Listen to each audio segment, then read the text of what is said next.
Welcome to the Blue Byron Books Podcast. So energized to be here, and we're gonna have a great conversation. We have Preston Rowley with us, joining us from New York. How you doing? I'm doing good. Thank you for having me. It's been snowing. There's been some snow out here, so I'm trying to stay warm to the best of my ability for sure. Yeah. What's how much snow is in New York right now? I've heard it's a lot. Honestly, I have no idea. Is that the scientific That's meteorologist? There's a lot going on, I think. It's funny actually because I'd never lived in a cold climate before I moved to New York, which I think some people would say New York's not even necessarily like a cold climate. Yeah, I wouldn't say But that. Yeah. yeah, but the snow is like people ask me like how much has it snowed out Well, there? And I'm like, I have no way of knowing like what would be a lot of snow and what would be like a little bit of snow. Does that make sense? Like I just have no measurement for how much snow is a lot of snow because I just never well, lived. like, what is the measurement? Exactly. Well, what I just said, I guess, was the measurement. Just saying a lot. You That's don't the know how many yeah. inches it snowed? I could look it up. I don't know off the top of my head, but maybe that would be worth looking Yeah, up. How many but it's a inches? lot. It's like not a small amount. Definitely like not a small amount. It's 2 feet of snow is what we're seeing. Two feet. That's quite a lot. That's a lot of snow. That's It's a lot of snow. that's a Yeah. lot. Yeah. But you're from a snowy area I originally? am, yeah. Yeah. Rural Wisconsin. So there's no snow on the ground right now. It was actually 64 on Monday. It was pretty great. A week That's ago, it was crazy. 64 and sunny, and it was like the most glorious thing Yeah, to everybody was out. experience. Yeah, I'm What a sure. break. What a break from winter. That was fantastic. So have you been outside? Are you in like a high rise? What kind of building are you That's a great in New question. York? I'm in a 10-bedroom townhouse in New York. So right now I have one roommate in this 10-bedroom townhouse. But So is it we like one house and there's like, yeah, it's the best I could describe it is almost like a small dorm. Like you have okay. individual units that you can rent out from the townhouse, and I happen to be in one of those. And it's in Washington Heights. That's where I am. So like north of Harlem in New York. And yeah, I got the room with the view of the brick wall up there. There's a nice brick wall right there. So it's a pretty good setup for sure. Yeah. How do you like Washington Heights? I like Washington Heights a lot. I think maybe it's cope somewhat, but I do think being in the center of the city would be like a lot. Like every day stepping outside and it's immediately like so much going on. I think Washington Okay. Heights right now in the winter, there's not anything that crazy going on. I do know when I first got here, it was like very loud, a lot of music going on, but it seems like a very like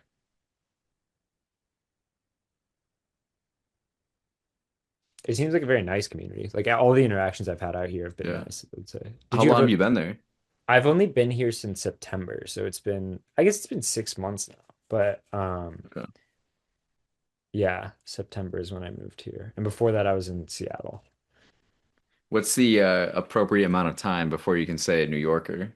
New Yorker. I was just talking about this. Well, my sister's been here for I want to say 10 years. And I was like, "Okay, you're a New Yorker." Yeah, clearly, yeah. And she was like, "No, I'm not a New Yorker yet." Really? Like, yeah, I don't yeah, she's like, "You don't get it until like 15 years." I'm like, "I don't know about that. Like, I think you're a New Yorker now." Like, I feel like the way to measure if somebody's a New Yorker is, well, I guess the distinction is because it's New York, everybody's like, New York is the place. So like they get to decide how long it is. But I don't know, like I feel like you become a Seattleite once you're there for like 2 years.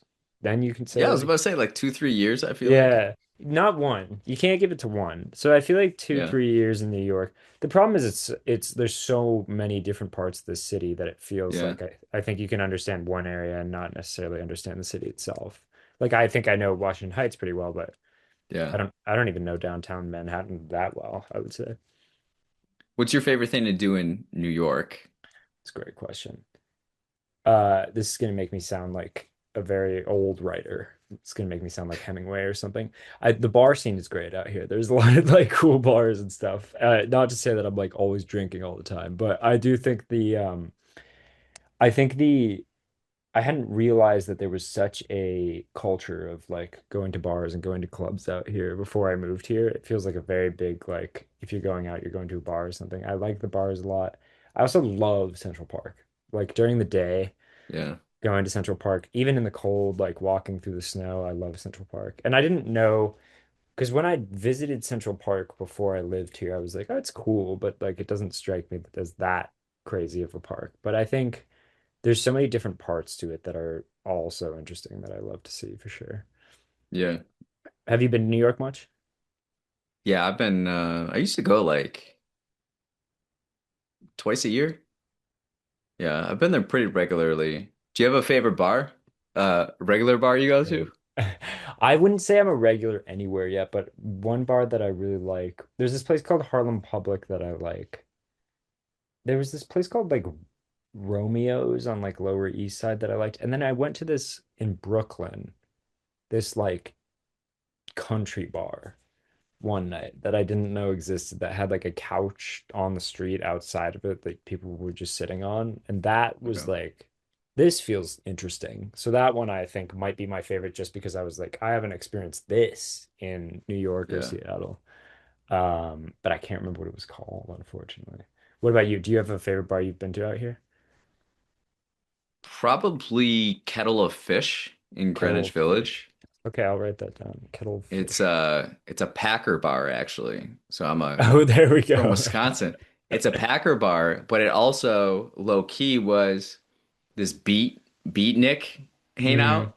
So I think it was like Kerouac, Bob Dylan, like they would be there, and it's in just like I mean Greenwich Village is awesome, and yes, yeah, yeah. So I've gone there. I've probably gone there the most of any bar in New York, that's cool. and it's real like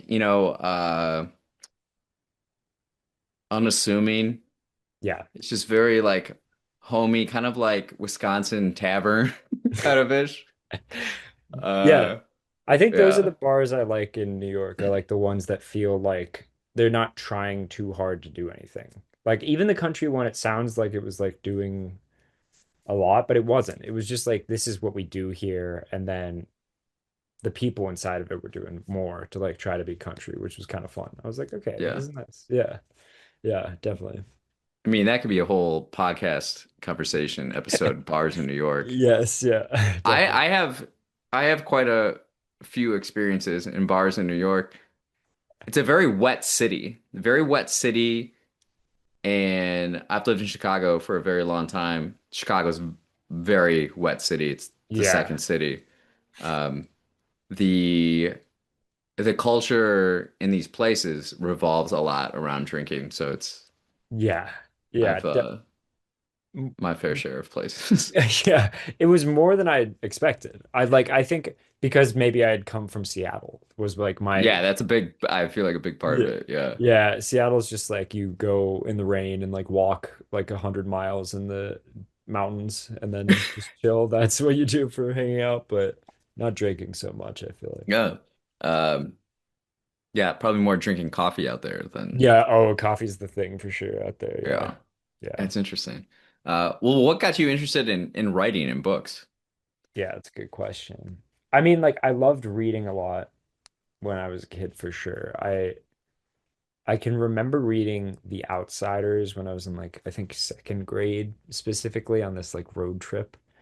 Uh and I don't even know that I liked it that much. I think it was more like I read something. Like this is The Outsiders and like I've heard of Yeah. this outside of this context and that felt like a flex. But then writing, I can remember we had this one computer. It was a desktop computer in our home and it was in the playroom, we called it. It was like our where we would chill with the family sometimes. And I had like three other siblings, and there was this like you would only get so much time on the laptop.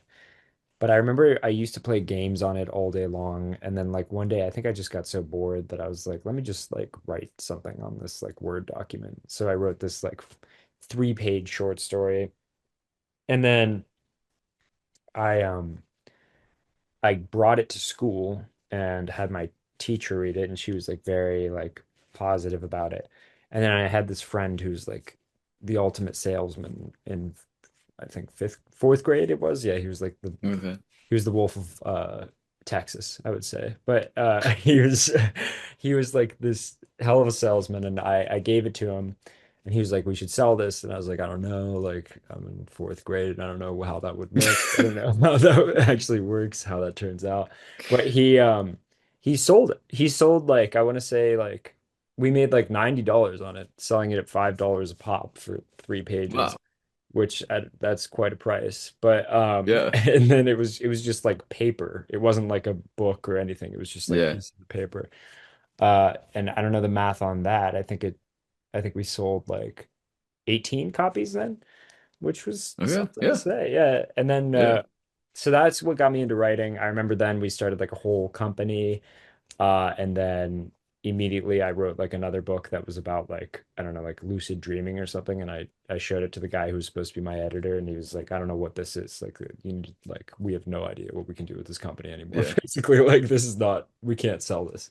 Uh, but yeah, that's what got me into writing. And then ever since then, I've been writing for sure. Like, I think writing to me has been like a great form of expression throughout my life. It feels like a great outlet for sure, I would say. So does that answer your question? I guess that was a bit of a Yeah. yeah. And I think on that last note too, like sometimes people wonder like how do you know if you're meant to be a writer? And I think you kind of answered it there when it feels natural and you just feel compelled to just Yeah.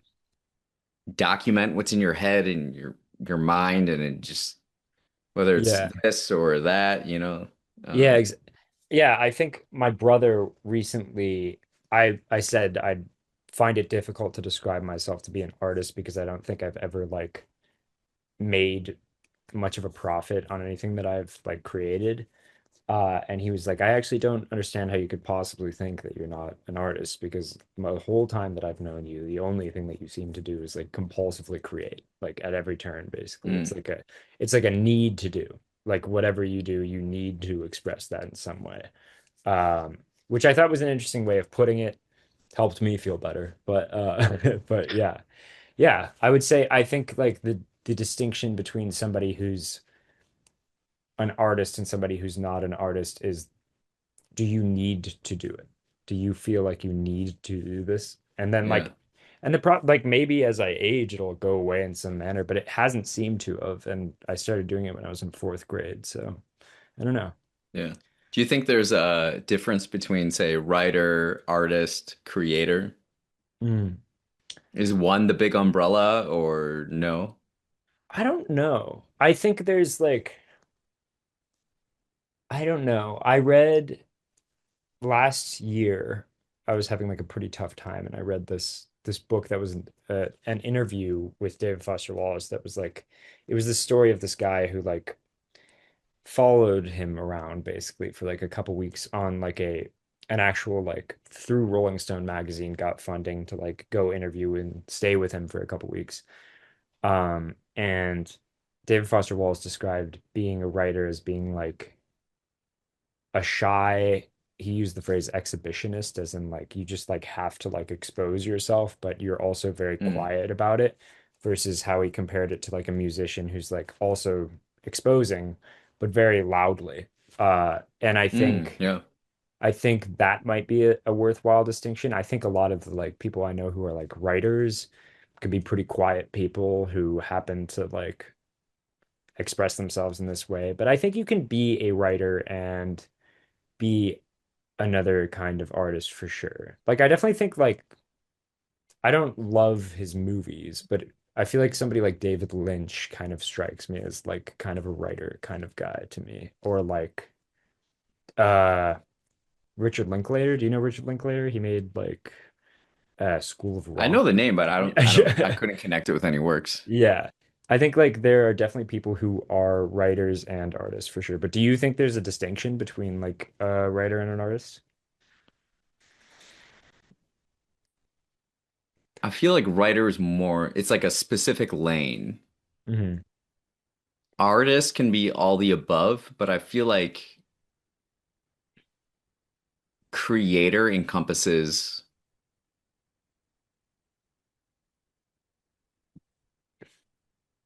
a much wider range. Um, because it's interesting now too, because say if someone for a living creates like content, TikToks Yeah, or YouTube shorts. they're a writer. I don't know if I would consider that like I'm kidding. I wouldn't necessarily on its own consider that. I would consider that like a creator, but not necessarily an artist or a writer. I feel like Yeah. artist is like expressing with a lot of intention and like thought behind it. Yeah. Not that like a TikTok or like an ad like Doesn't do that. Yeah. is doesn't like put thought into it, but it's like I don't know. You get what I'm saying? Yeah. Yeah. Hopefully people Yeah. listening and Yeah. watching, you know what I'm saying? I think it makes sense. I think it's hard to exactly ver verbalize that though. I think I know exactly what you mean, but it's hard to distinguish between the two, Yeah. like the forms. I I do also feel think, like writer's pretty specific though. yeah, I was gonna say, I think that writing a like novel, say, I can't think of a more when somebody's well, I was gonna say I can't think of something that would take as long in art generally to like actually go through the Yeah. process of actually doing it. But a painting, sometimes painters take a very long time to paint. I don't know though. I don't I don't know. I feel like novel's the one that's like that takes forever to do, which I think says something about writers as well, of like I will take forever to do this thing. Uh It's probably more thinky than like, you know, a painter is more visual, a yeah. sculptor is a little bit more visual. Yeah. So writing is probably a little bit more cerebral, maybe. Yeah, definitely. Um, yeah. What would you say are the three most influential books on you? Mm. Mm. I think it's going to be a weird collection here. I think Animal Farm, George Orwell. Have you read Animal Yeah, Farm? I've read that one. Yeah.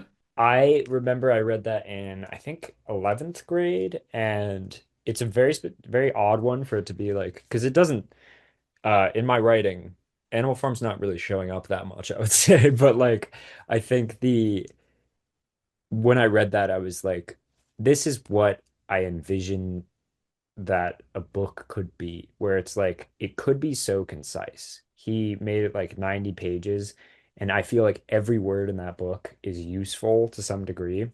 Mhm. And I think it's like very funny, very hard to consume in some ways because there's like it's not like it's hard to understand, but it's like pretty upsetting at some points, but also very funny at the same time. Um, and I thought like the thing that I took away from that is like you can be concise and you can be deliberate because a lot of books I think end up rambling for sure, which isn't to say that I don't ramble, but but I think he that book was a great example of like okay, you can do it quickly. Secondly, it would definitely be Infinite Jest just because I read that in college and I was like this is the greatest thing ever made of all time. And that is like the inverse of what I was just saying because it was like Yeah. here's somebody who's written way too much on one thing that didn't need to write this much.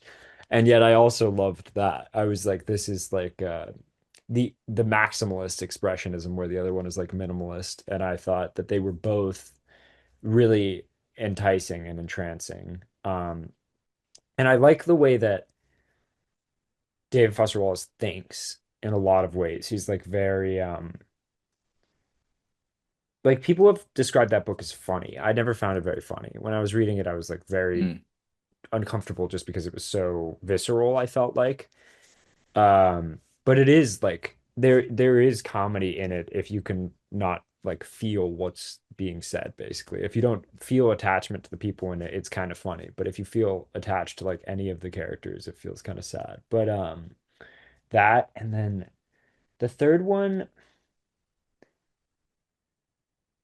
the third one I read, well, I read a lot of books in college that really left an impact, but one of them was I read this book Erasure by Percival Everett, which he just dropped a book, um, James, that was huge last year. I did not read it, but it was supposed to be very popular. Erasure was a book that I read for a race class. It was like a book about like race and writing, but specifically art about race in books. So there was like three different books that we read where it was artists writing about race within the book. So there's like two layers to it. And the plot of that one was this writer like being so fed up with not getting any attention for writing these like very long-winded um what is the word that I'm looking for? It's like very it's like very pretend I'd probably say pretentious, like long-winded writing passages that were like so academic that they were like nearly impossible to interpret. And so then he writes this book that's like very simple in his eyes that just is like very clearly racist. And then it's like the best-selling book that he's written. It's a very interesting book. Like Erasure itself, I thought was a very interesting take on like race How do and you spell that? Erasure, Erasure. And they ended up making a movie about it. What is it? Asure.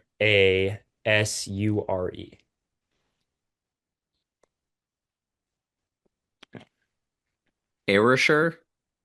Is that what it is? I don't know how to pronounce it. Maybe Is I'm there a R at the end or a E? E. Is it Erasure? I don't know. This pop band from Europe comes up. Okay, here. Did you find it? I found it now. Yeah, yeah. Yeah, Huh. I don't think he was in a pop band from Europe, but maybe he pivoted. But yeah, that one was very interesting for sure. And I thought the different writing styles that he uses in it were really impressive because he's doing like three different things at once. And they're all very interesting, I think. Yeah, so those three, I would say. Yeah, it is interesting. And we talked before about David Foster Wallace, and Yes. I feel like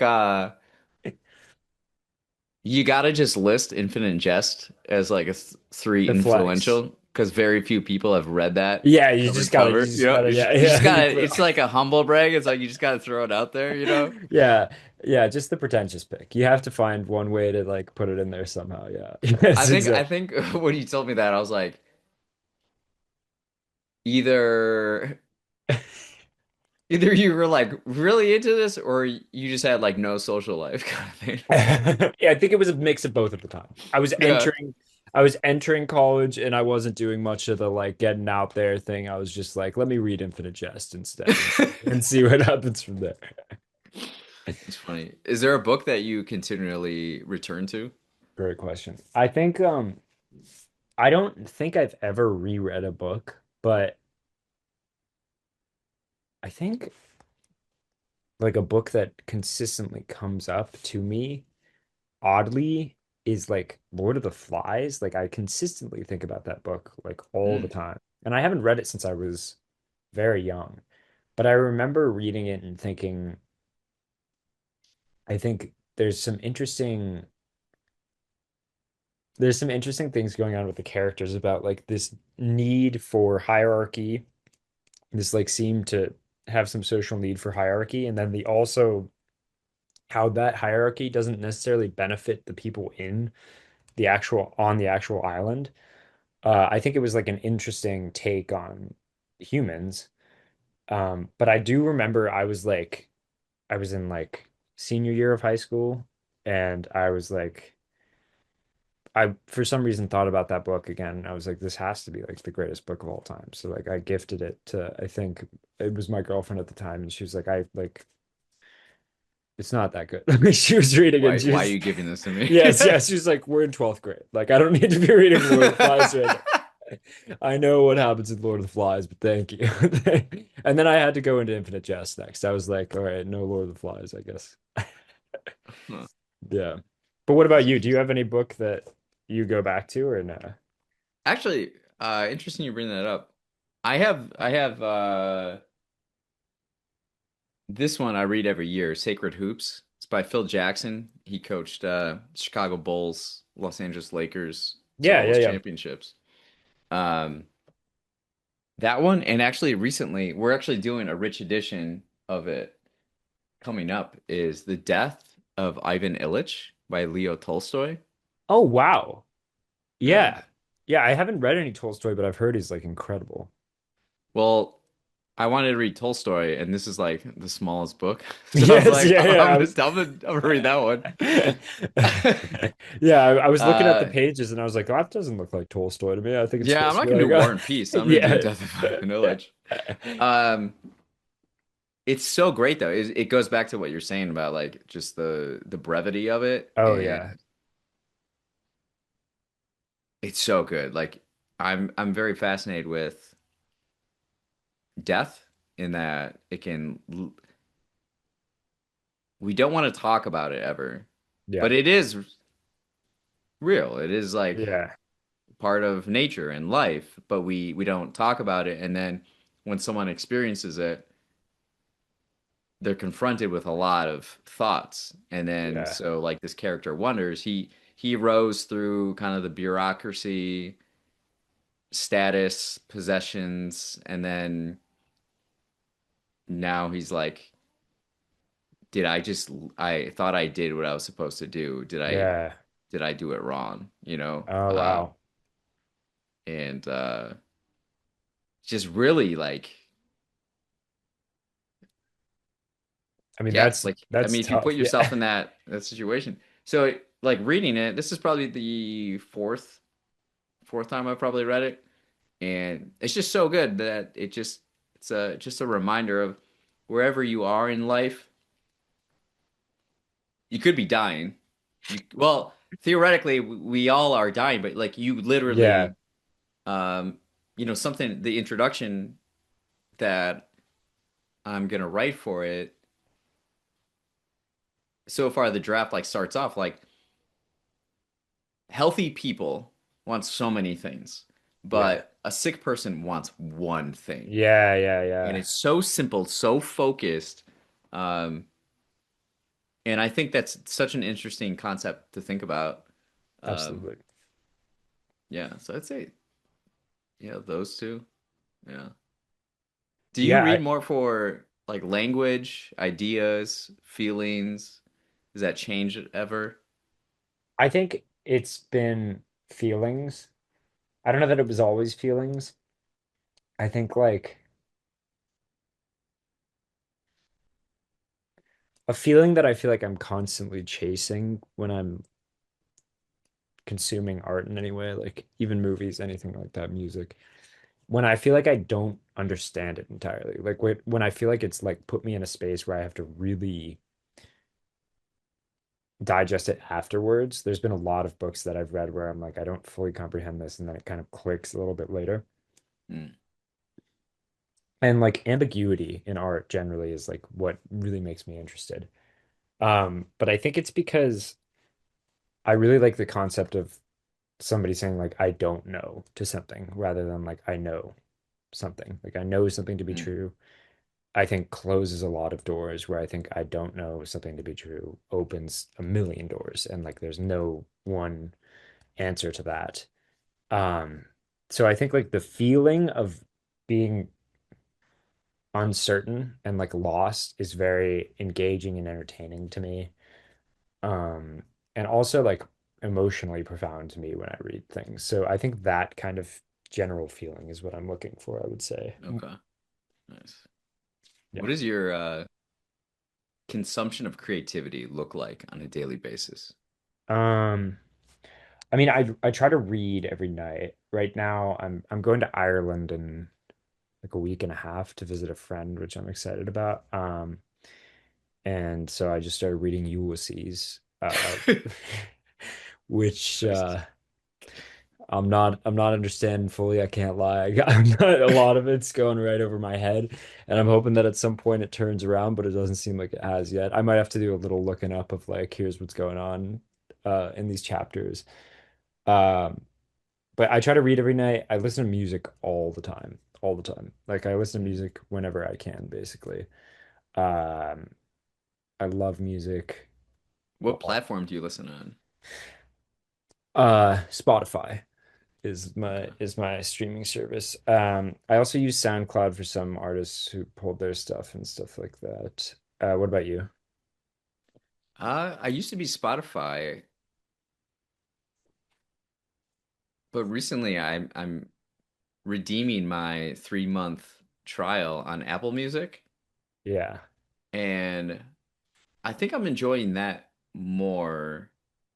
I feel like Spotify, the bass is, I don't know if it like sounds a little different or it's Mhm. like more prominent there, but I feel like Apple Music, I have issues with it in certain things. I don't know if that's because I'm used to Spotify and like Yeah. going over. Um, it's cleaner, it's more minimal. So I don't know. Yeah. I don't know. I had Apple Music before I had Spotify. Um, Okay, why'd you choose?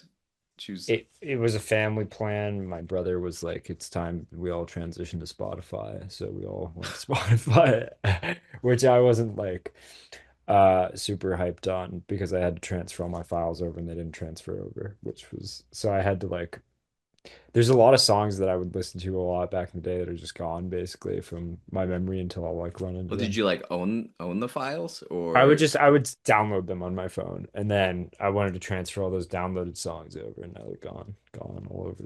yeah. Yeah, I mean I could find them if I looked, but I guess that's just a testament to like uh some songs are more memorable, but I liked like certain ones. But I like the way that Spotify functions and looks kind of, and I really like the playlist formatting on Yeah, it's very Spotify. heavy with playlists. But I think that Apple Music does sound better. I actually do think that generally, Okay. I think that there's like better audio quality potentially on, They advertise something like l- lossless. Have yeah, you heard that? something like that. I don't know what it meant, but I saw that ad, I think. Yeah. Yeah. I don't know. Yeah. Anyways, of the works of art that you're drawn to, do you find any patterns within them? I think kind of what we touched on a little bit earlier. I think the like ambiguity generally is what interests me. When I was a kid, I used to like we took like an art class in lower school, which was crazy, which I think is elementary school to everybody, but it was lower school to me. And Lower school. That's the we first time I've ever heard that. that's what see that's Lower the school. reason because I used to say lower school and people would be like, you mean elementary school? Like what does that even mean? Yeah. You mean elementary? But I would paint for this art class and I painted these paintings that were like very there was no one like symbol or anything like you couldn't really discern much from it. And so I guess people described it as abstract to me. Um, but I didn't have much of a conception of what abstract meant, basically. I just couldn't draw anything. Like I literally couldn't, if I went to draw something Yeah. based off of how I could see it, it wouldn't come out that way. And so I was like, this is what I have now. It doesn't, I can't really control what it's Yeah. gonna be. Yeah. Yeah. It's just gonna be whatever my hand does. Um, but that I think says a fair amount about how I like to consume and how I like to create too. Of like that, it feels like there's not much of a like ability to. It feels like an I don't know more than an I know. I think Mm. those are the things that I'm attracted to, and those are the things that I think I end up putting out more. That's probably a better well, it is a better approach to life, saying you don't know rather than I know Yeah, it's in life, harder. you know. I think it's a little harder in some ways, though. I mean, Oh, yeah, totally. Yeah, and yeah, yeah, you have to be like less ego driven in a way or like acknowledging the ego and reducing it, making it a yeah, little quieter, you know, yeah, yeah, definitely. humble, humility. Yeah. When you say you're reading at night, what does that look like? I'm always like tired at Yeah, night. So I'm not fully engaged, you know? it's a great point. And for Ulysses not being fully engaged, you missed everything. As soon as as soon Yeah. as you Yeah, I bet. as soon as you read a full page. But I try to like do it. I try to put technology like away a couple hours before I go to bed, like two now, which A couple hours. Dang, good. Good for you. It's difficult. I don't do it every night. I try to. And then I'll try to read and like play guitar maybe just to like calm my brain down. But reading just looks like I just turn my light on and read it. And then eventually I get so tired that I end up falling asleep after I put the book down. But there is times that I've definitely felt like I've read something and I don't remember it very well because I read Yeah. it so late at night. Which feels kind of counterproductive, I think. Or, I mean, you use the word productive in there. Like, Yeah. that's kind of Yeah. telling of like how Yes. we're wired, how every single moment of your day Yeah. you got to be productive, you know? Yes, yes, exactly. Yeah. I didn't end the night productively. Yeah, that's tough. Yeah. Yeah. That's yeah. I mean it feels like this is like a this is like a Protestant work ethic kind of consumption, I think, of like I need to Yeah. be productive reading this. This feels like a job almost to read books. Why? Okay, so yeah, let's see. What other big Irish writers are there? Flannery O'Connor, I believe, is Irish based off that last name. And then Oscar Wilde, I just recently learned is Irish. And then, oh, wait. No, you were talking about I was about to say Tolstoy. Tolstoy is not Irish. Was Uh, he Scottish or something, or I I, don't don't- know, Eastern he, European or? I thought he might have been Russian or something, maybe. Tolstoy? I Oh, thought, yeah, yeah, yes, yeah. duh. Jeez. Yes. I think Tolstoy is Russian. I Sold also, books in Russia. yes. I just read, Like all these names. I read Notes from Underground Oh recently. yeah. What'd you think Yeah. about that book? It's interesting. I liked it. I thought it was good. I know that Dostoevsky is like at least a lot of people I know have really enjoyed him recently. So I feel like he's getting like a bit of a resurgence. Absolutely. I've Have noticed you that too. have you Very. read any Dostoevsky? I think all I read was Notes from the Underground. What did you And think? I feel like that's a book I would probably gain more from the second time around. Yeah. The first time around, it was kind of difficult, Yeah. and the character was pretty unlikable. Yeah. But I get it at the same time. Yeah, that'd be one to check out again. What it I do have, because I'll go to thrift stores and pick up books all the time, or I Yeah. used to at least.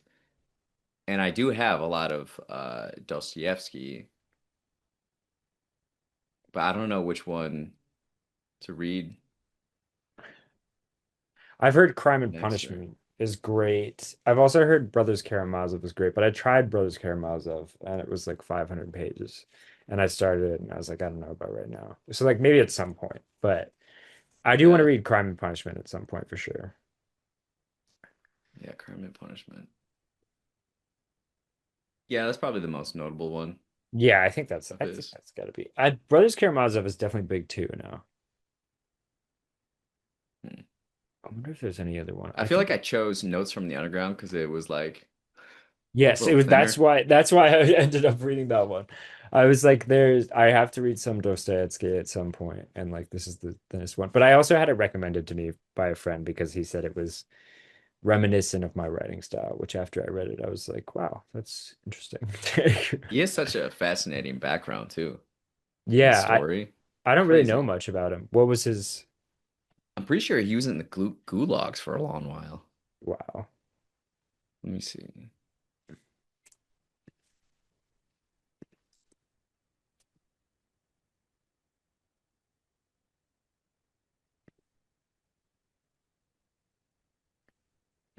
He was sentenced to 4 years hard labor in Siberian prison camp. That's crazy. Why? For his writing, right? Wasn't it for his writing? Or no? No, I think it was before his writing. That's some good, as bad as it is, you are going to come away with a lot of material. Yes, definitely. Yeah, no, that sounds terrible. That's something I do quite regularly is like if I don't like something I'm doing, I just like pause and I'm like, yo, this isn't the gulag. You're like, chill out. Like, what are you complaining about? Like, Jesus Christ. That is true. Like there's the gulag did exist. And so can anything really be that bad? I feel like yeah, that's a good point. You It's know? crazy that yeah, it's crazy that he ended up writing after that too. I feel like yeah, that guy's insane. Did you read Kafka at all or no? No, I keep staring at keep staring at Metamorphosis or Yeah, the trial. I yeah, think we were looking at doing Metamorphosis as a public domain rich edition, but I like find in my studio the trial a lot. yeah. It just like is in the stacks. Um, Yeah. I don't know too much about him. I don't he was like insane from what I know. Like I think insane. But I read Metamorphosis. I thought it was okay. I started reading the trial, and it was funny. Like from the get-go, I thought it was pretty funny, Mm. but I didn't get that far into it. You Um, ever read any Vonnegut? yeah, I love I feel Vonnegut. like you'd like Vonnegut. Yeah, I do love Vonnegut. I read Breakfast of Champions and the one that Slaughterhouse-Five. Yeah. Slaughterhouse-Five, great. I loved Breakfast of Champions. I thought it was like phenomenal. I want to check out more of his stuff because I think it is in my vein somewhat. Like I like his vibe a lot. He's like very like punk writer, I feel like kind of vibe, but also like very he does a great job of doing the I don't know, I think. I Yeah, feel that's like true. Yeah, yeah. yeah. I read Sirens of Titan by Yeah. him. I'm not a big Vonnegut guy. Yeah. Um, It's not for everybody. It's yeah, definitely not. Yeah. yeah, I haven't read Sirens of Titan, but I'd be interested to read it. yeah. Hmm. Yeah, Vonnegut. Who else? Do you find yourself more influenced by people from the past or contemporary?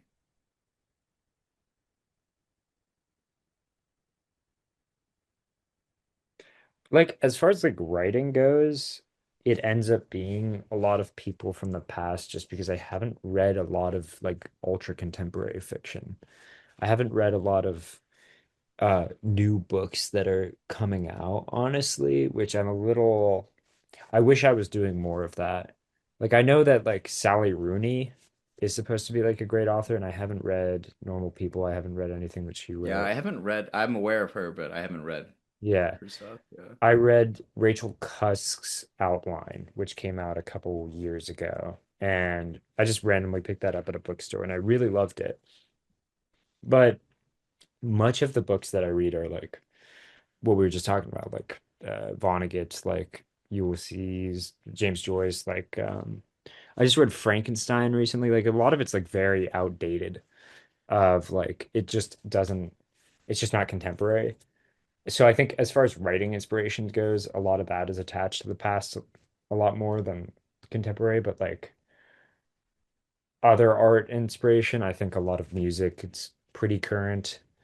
A lot of movies I try to stay up to date on, which it's a little, I just wish that I paid more attention to the contemporary literature that's coming out, I think.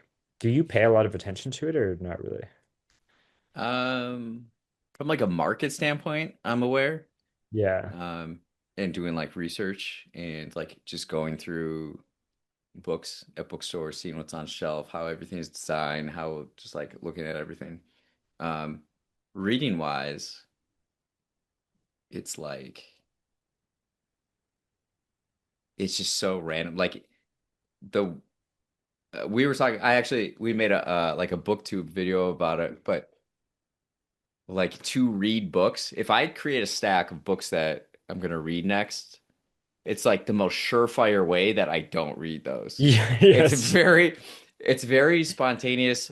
I I read something's going on in life or I have an idea and then because throughout the years I've like gone to thrift stores and Yeah. just amass a library I can pick through and then be like, oh yeah, here it is. Yeah, I'm gonna read this and um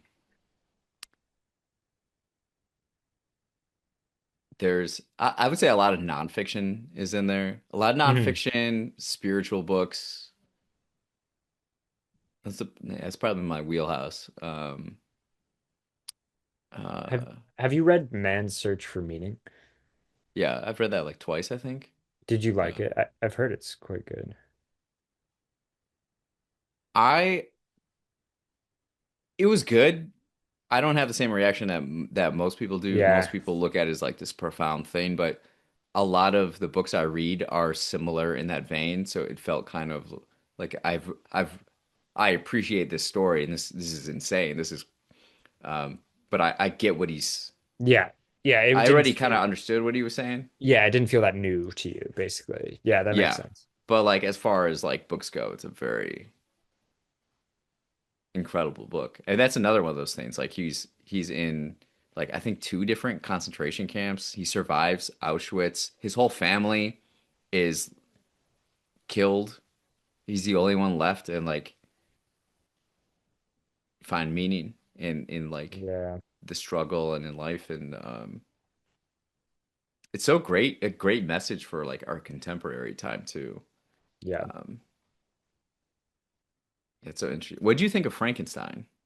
I loved it. Loved it. I loved it so Frankenstein much. just keeps coming up in conversations I have. It is so random. It's like I thought it was it feels so kind of like this resurgence, like with Dostoevsky. I feel like yeah, I Frankenstein's don't know if getting there's it. something with Frankenstein going on. Well, a movie just came out, so maybe that's part of it. Oh, okay. That might, yeah, I think there was a movie like earlier this year, but I was teaching it because I'm a teacher and I was teaching Frankenstein and I loved it. Oh, Like I wow. I hadn't read it. Um I'd read Dracula for college, but I hadn't read Frankenstein and I thought it was like fantastic. Like something I've been very interested in recently in stories is like kind of what you were talking about with that Tolstoy story it sounded like of like the trap of ambition, I think is fascinating. I just watched a movie called Jay Kelly recently that's like about this movie star who's at the end of his like movie days, like he knows he's on like one of his last big sets. And he's just reflecting back on his life and he's like, well, I had to sacrifice so much to get here, basically, just because I couldn't have gotten here without giving up so much of my personal life and stuff like that. Um, and I think Frankenstein is like a very interesting portrayal of this guy who is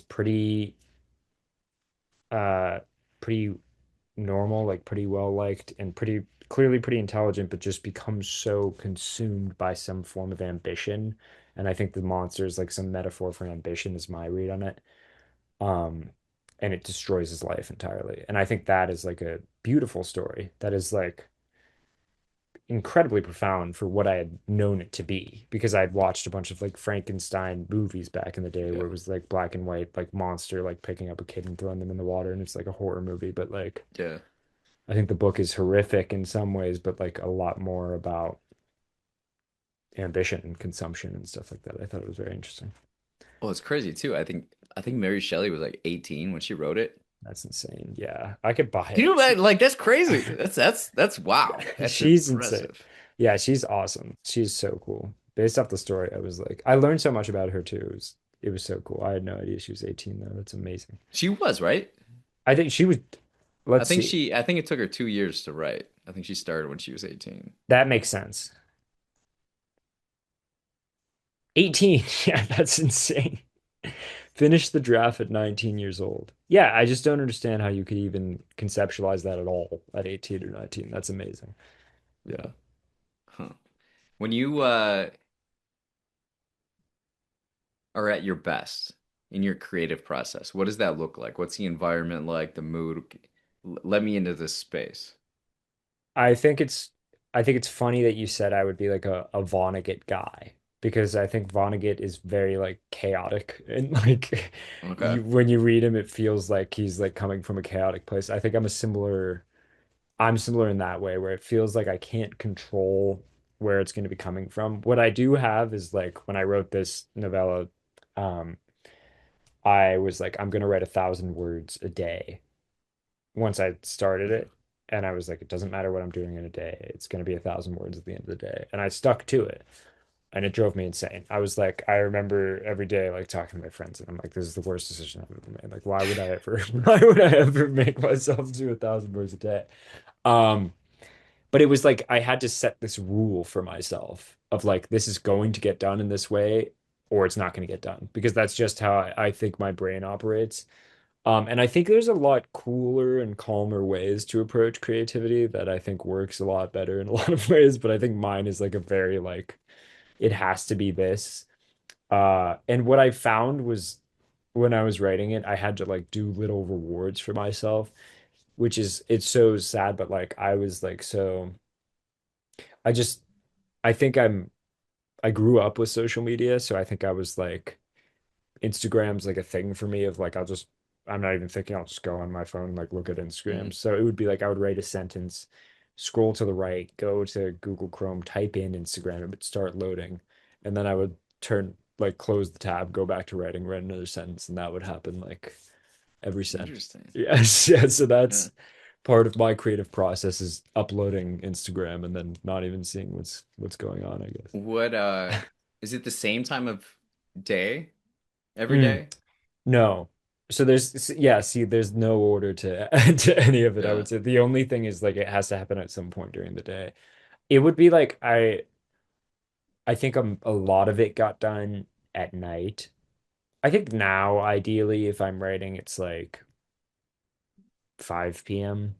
It's not like 10 p.m. because once I Yeah. start writing at like 10 p.m. I think I can become consumed and then it like ruins my sleep or something like that. But I think ideally Mm. like a 5 p.m. inspiration, get something down. Um, I will say I'm not somebody who's very good at I think it comes back to what we were talking about earlier about like the need to just express. I think I'm not somebody who's very good at like I'm going to tell this story and it's going to flow this way and that's the only way it's going to go. I think I'm a lot of like whatever I'm feeling in a day has to go into whatever I'm writing. So I need to build some kind of Mm. foundation with which to tell a story that feels like expressing a collection of moments that goes on throughout however long I'm writing the story, if that makes sense. Yeah. Like we were talking earlier with like writers, creators, artists, I find that writers is a specific lane, but then each writer is so different in their Yes. approach that there's not just one, oh, Yeah. this is the creative process of a writer. Yeah. Writers are just like Yes. so Yes. varied. It's so interesting. I know.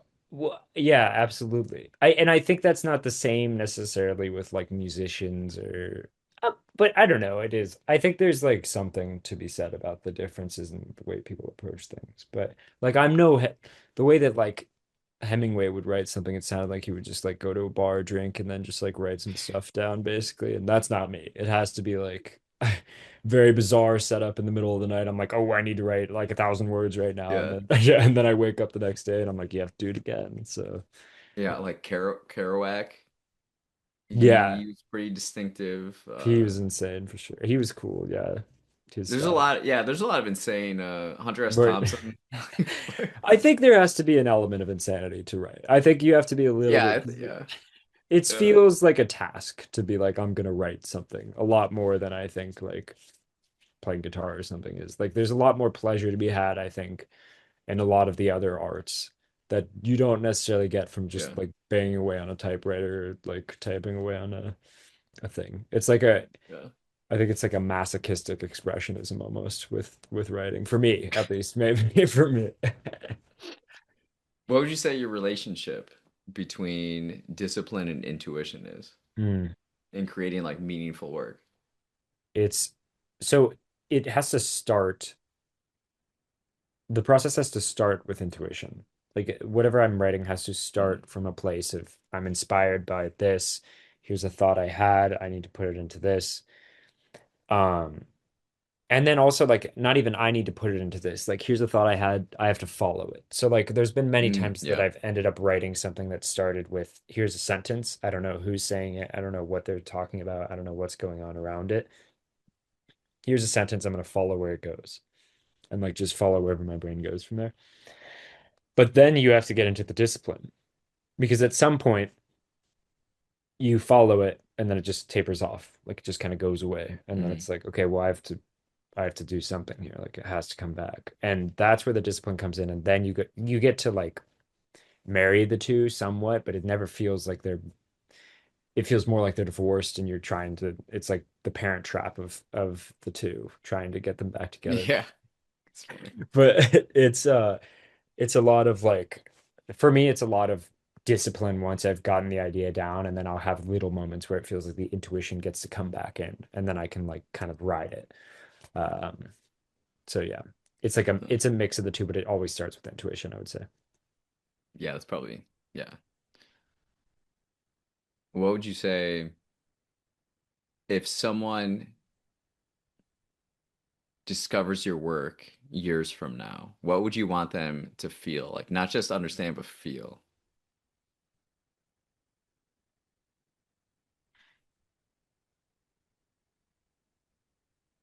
I think connecting to the like I don't know thing I was talking about, I think starting from a place of I don't know gives a lot of room for empathy that a place of I know doesn't. Because I think as soon as you can say I don't know, I'm not seeking to control or like have a awareness of whatever's in front of me necessarily, like I just know that it's in front of me, then you can start to under not understand where somebody's coming from, but give them the space to talk about it. So like Mm. I think something that I don't necessarily think that the characters I write are always very like likable, enjoyable to be around, but I think I always try to write from a place of here's what they're feeling, here's what I would be feeling. And like if you can have the space as a reader to embrace these people and accept them, uh, then I think you should be able to do it for the people around you in your life. But that starts with coming into eventually landing on I don't know is what I think it starts with because I think you could enter my book and be like, I know who these people are. I have my ideas of who they might be. And then by the end of it, a place of like, I just want I just want to be able to hear them. Like, and that's all. Like I'm not trying to control where they go. I'm not trying to um yeah, just like I don't know. Like that's them and I'm glad to have shared the space with them, something like that. So like a feeling of Yeah, empathy, but mixed with the like no need to control, just I don't know if that makes sense. yeah, yeah. I like that. Thank you. It's interesting. Um, what's something you're becoming more aware that you're learning right now? I would say in endurance. Endurance for sure. Like I moved to New York um because I always wanted to live in New York and I got an opportunity to be in New York and I was like I'm gonna pounce on it. Like I'm just gonna take it. And I knew something that everybody I think something that everybody hints at about New York that I didn't know until I was here and I don't know, but it's something that I feel like I've experienced is like there's a toughness here. It's like you Yeah, have to be tough to live here and you have to like I don't know, you like walk in the street and like slip on some ice and then somebody just like yells at you because you accidentally bump them or something like that. And then it's like you get on the subway and there's just like it smells horrible and somebody's like pissing on the subway or something like that. And then yeah, it's just you go to work and it's like long hours and you get back from work and it's the same thing over again. And then it's like you got a problem with something, so you got to call your landlord, but your landlord's not picking up, so you got to find a way to like get in contact with I them. hear that quite a bit. Yep.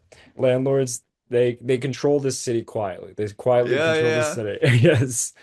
Um, and so like the being in the space of like this isn't working how I want it to work right now, and that's okay. And if it doesn't work the way that I want it to work, it's going to work in some other way. And like I'm going to accept whatever happens basically. And I think that's the key to endurance that I've learned is like finding the way out or finding the way to accept whatever's happening in the moment and like move forward and do what you think is best in the next moment.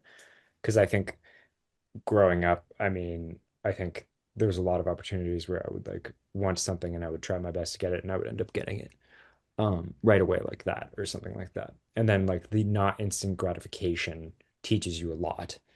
And I think there's a lot about like Yeah. losing. Just straight up, I think day in, day out losing, you learn a lot more than day in, day out. Like Yeah. I went in and I won today and now I just get a pat on the back. Yeah, I think like Yeah. yeah. I think learning and I think that's what endurance is just like it's not going my way, it's not going my way, but I'm gonna keep pushing and like just keep striving and going in whatever direction I want to be going in, basically. Do you find is that different than perseverance, Good question. or are they I think they're linked. But I think you need endurance to persevere, basically. okay? Um, Yeah, I see what you're saying. but I will say, like life in Seattle, like it rains a lot. I complained about the rain a lot. But now that I've lived here, I'm like, okay, life in Seattle is kind of a breeze, I think, in some ways, because like it's just there's always something happening in New York, which is fun. It's just so exhausting, I would say. Oh, yeah, that's an interesting word. Exhausting. Yeah, Yeah. exhausting and like, but I think that's part of the endurance is like, how do you just I do find though that there's like a collective energy that picks you up. It's almost like yeah, New York has an energy. It has so much energy that you just like you become uplifted even if you normally wouldn't have energy. You just like you have to. You just that's it's just like it's there's so much energy going on that you just have to enter it, or I don't know what you do. Like you walk around without you can't walk around without energy in New York. It's just gonna well, have to that's what happen. man, I go to New York and all I do I have like now I've been there so often that I just like have a sort of like a routine or stuff I like to Yeah, do and I have a strict diet. It's just pizza, coffee, and booze. yeah, And yes. I was out with a friend and we went to a salad place and she's like, "You want anything?" I'm like, "No, I got to stick to my diet and I only eat pizza." And I mean, and it's so I just walk. I just walk and walk and that's what walk you got to and there's do. so much energy and That's what everything you is so stimulating. I love it. Yes, yes. I think potentially overstimulating, but yes, but it's Yeah. absolutely stimulating. And it's phenomenal. And I do like pizza will never get old here to me. It's like so Yeah. it's kind of cheap and like Yeah. it's good generally. It's And very simple and it can like fill yeah, you up. It does almost like it's just fuel to get you to A to B. exactly. Because you're So gonna if you need it. just like, you know, In this city, you're gonna need it. You need to stop and get some pizza. Because if you don't get some pizza, you're not enduring. You're not gonna endure yeah, exactly.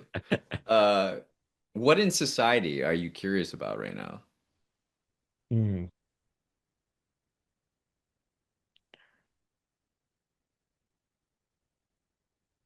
I mean, I think it feels like there's a lack of empathy going on right now. Mm, I dare say. Um, I think again, I grew up with social media, and I do think in some ways that like the more integrated social media has become in our lives, it connects us in a lot of ways. Um, like I don't, there's a lot of people that I've met. I think I may have even met you somehow, like through some social app of some sort. But like, there's a lot of people that I met that I wouldn't have met if this didn't exist. But also, there's like this kind of disconnect that happens, I think, with the overabundance of social media where mhm. this social aspect that used to exist is kind of dying or kind of not as present. And I think I think it strips some empathy because I think it's easy to see something on your phone that has like it's a video of someone or something like that that's just like them existing and not feel that like feel that moment in front of you versus like when you're experiencing it right in front of you there's you you have to feel something for those people Yeah. and I feel like that distance between where you're experiencing an interaction has grown to the point where I think that society's become somewhat disconnected, which I'm curious about, and I'm a little worried about it. I think, So we're very connected and not connected. yes, exactly. Yeah, no, it's bizarre. I totally believe that that is true right now, and I think there's like I think in like 100 years they'll be looking back at this as a very curious period of time, like a very curious period of Yeah. time. I don't know how it's going to be described because I don't know how it changes, how it's going to end, Yeah. stuff like that. But I think it is going to be a very specifically odd period of time. But what about you? What interests you about society right now? With society in general, Yeah.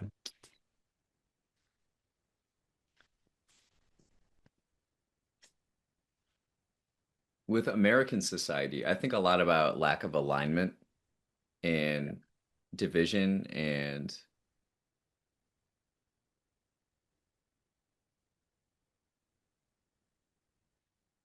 just like the team. It's like you're on one team or the other, but I don't identify as any team. Mhm. And I'm like, because I spent time in rural America and then I spent a lot of time in cosmopolitan areas. Yeah. And no one interacts with each other, so their conception of other people is based on these images that are Yep. they're seen on their screens, which is like driven by advertising and profitability and um it's just it's so bizarre to me. Few people are expressing people are focused on what they don't like about something else rather than expressing what they love about, say, America, expressing what they love about America that makes them so passionate or angry at someone else. Like they're Yeah. not really articulating. What the In order to be disconnect is. that angry, you have to love something that much, I feel like. Yeah. Yeah. That's what I'm really curious about. That's interesting. Yeah, I think that Yeah, makes sense. yeah. What about in general? What are you curious about?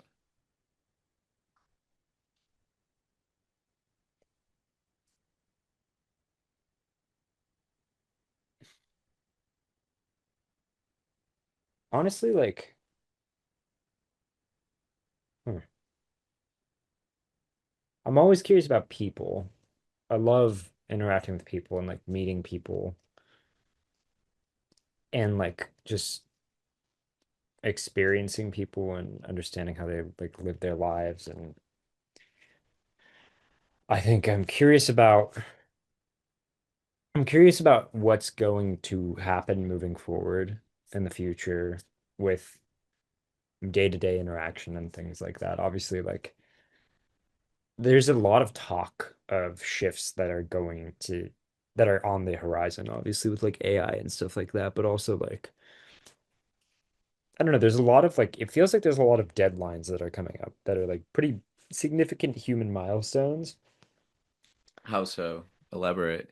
Well, I know that like environmentally, there just hasn't been that much talk about environmental uh problems recently, I feel like in America. But I know that environmentally we're nearing some kind of like turning point that's like pretty significant. And I don't even know when it is, but I know there was a clock in New York that I saw that was like displaying it, and it was like sooner than I thought. But it also, I think, kind of oddly coincides with when they expect AI to get to the point of like human intelligence. It's like around that time. Hmm.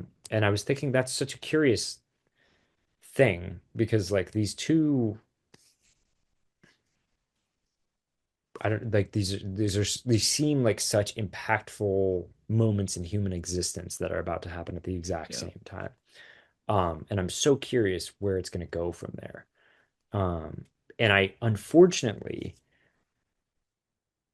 I try to be a positive person, but I am unfortunately a little wary of what will happen with all these developments. Like I think that there's evidence that just because there's been a development that could be net positive doesn't mean it's going to be net positive for everybody who's impacted by it. And I'm hoping that we gather some of that empathy that I've been talking about on the call of like I think it's going to matter a lot to actually care about the people around you moving forward.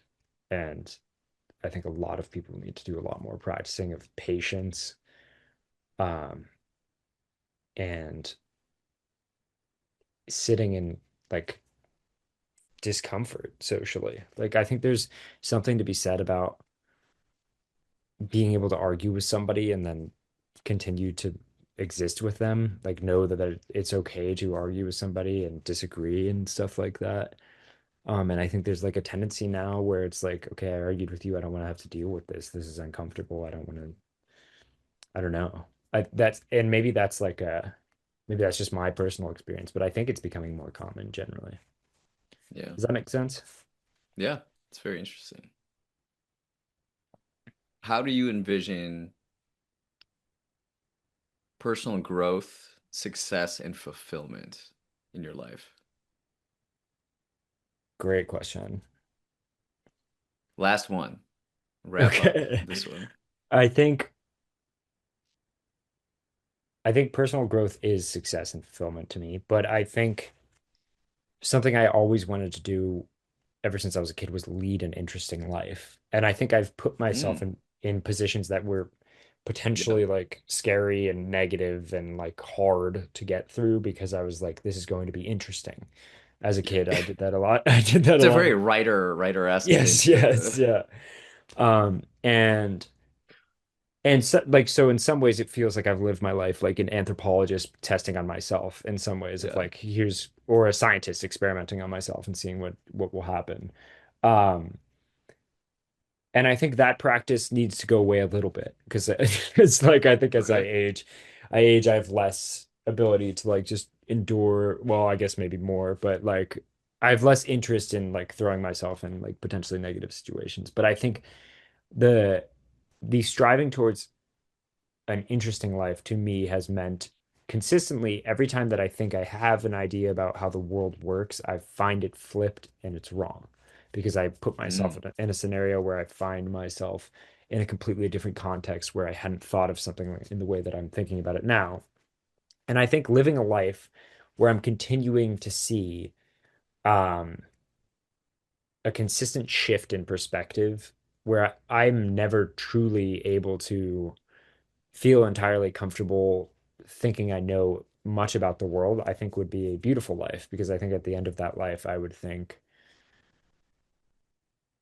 I would just know I would have experienced a lot about a lot that I couldn't put a finger on. Like I think, unfortunately, I haven't read much Anthony Bourdain, but I Mm.